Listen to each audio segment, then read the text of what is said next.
Top story, questions now surround Illinois' Farm Bureau and its future. It filed a lawsuit against the American Farm Bureau Federation this week after terminating its membership.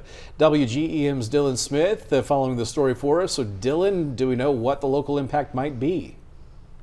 Well, Daniel and Roger, the short answer is no, we don't. The Adams County Farm Bureau president says because this is a first, there are legitimate concerns, though. He wants to make sure Illinois farmers are still heard in Washington.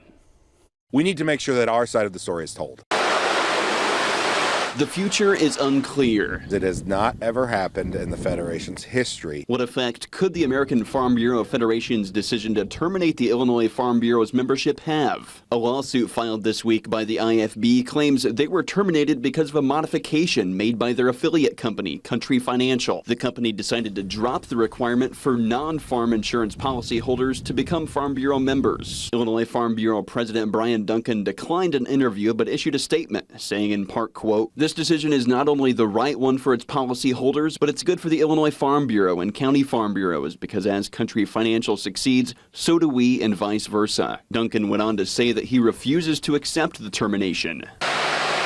Adams County Farm Bureau President Ben Hugenberg isn't sure about the long-term effects, but is concerned that the voice of Illinois farmers might be mitigated in Washington without the Federation's membership. We want to make sure that the policies that go into effect are beneficial for everyone, including agriculture. In the state of Illinois, farmers are less than 0.6% of the population. The IFB wants to continue operating under the Farm Bureau name, both during and after the lawsuit. The lawsuit also seeks money damages from a breach of an agreement with the Federation that was made over 30 years ago. We would greatly love to be in the AFBF system, in the Federation.